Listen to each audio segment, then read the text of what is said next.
perception of the mistakes that might have been made and address the idea whether this is a rebuild or a remodeling job? Yeah, expectations were very high. You know what, Terry? This isn't really a post-mortem, you know, but I obviously disappointed with with where we are now. We've got a number of games left. I still like to see some progress in a number of areas. We're approaching the trade deadline. We've got some players whose contracts are expiring that we're talking to other teams about. You know, this season it's been a tough one, and you know we'll get into that at the end of the year. I mean, I'm not trying to avoid the question because there's some obvious questions. We're looking at this point in time to you know to go through with what we're facing right now and the trade deadline coming up and improving our team, and that's what I can tell you at this point. But in terms of that, can you at least address, because you need to have this in your head going forward tomorrow, in terms of rebuilding and remodeling? I'm guessing it's a remodeling job. But. Well, we're not going to blow it up. So if that's the definition of remodeling, then you know there's some areas that we have to tweak. I've always felt that the margins are very small in this league, and if you're not within the margins, you can be where we are, and that's where we are. You know, we're looking for speed. We hope to address that a little bit as far as prospects in return. That's kind of the primary objective of this deadline. It's tough sledding right now, so we can always get picks, but I prefer not to. But you never know where that's going to go.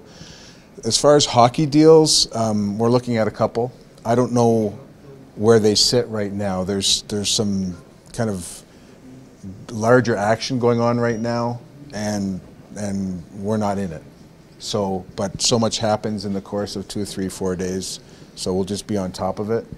But back to your your global question, we want to improve the speed. We have to obviously improve some other areas that I don't know if we'll be able to improve them in this trade deadline. But we're looking at it. We're looking at a lot of different things without blowing up the team. In terms of Maroon and Letestu obviously being two of the pending unrestricted free agents, can you give us a sense of the interest in those players, the demand? There's interest in those players, and we've also talked to those players about re-signing. I mean, these are two playoff-proven players from last year and tests from other years. They're very versatile players. They bring a level of experience and expertise in certain areas. So there's interest there. I mean, it's never, you know, I don't like talking about these players specifically in the trade context, but it's a reality. So there's interest there, and we'll see where it goes. You talked about hockey deals that you've got a few you're at least looking at. What areas of your team are prioritized to improve through hockey deals? Well, I talked about speed. That's an area that we'd like to improve. Speed comes in the form of, you know, faster skaters and also moving pucks. So, sorry, I meant more specifically forward, defense, wingers. I gave you the answer that you're going to get for now. Peter, traditionally at this time of year, sellers sell for draft picks, and they take those draft picks into the summer and try to parlay them into players that can help next year. Do you feel you can land players by Monday that can actually play on your team and help you next season? I don't know, Spec. I mean, right now, like we're shooting for those types of players. Like, so you're looking for a prospect that's close to playing, if not ready to play. So it depends on the urgency of the buyer. Those are generally more difficult to pry off of a team than, say, an upcoming draft pick, an asset that's unknown. Is that fair to say? That's fair to say. Yeah. It's just you got an earlier return on your return, the player that can help, and then of course, the other side of your question was traditionally use picks to parlay into players. I don't know if that's traditional. Like sometimes they use picks to make picks on players. I would rather do what you're suggesting if that's the course we have to do if we do end up getting picks. You would trade those picks at the draft and hopefully get players to help next year. You're not in a draft and development. Right. This goes back to Terry's point. And we're not going to blow this up. We got to make some hard changes, but we're not blowing this up. Are you getting interest in any other players other than Maroon and Letestu? Calls from other? Oh yeah. Is it tempting, like when you got the guys that you want to trade, GMs have other guys on your team that they want, that maybe you don't want to trade. Is this a tempting year? Is there a lot of opportunity compared to most years? You know what, I'm confident in the players that we don't want to trade, so it's not tempting. They're asking, but they've stopped asking. How long would that list be?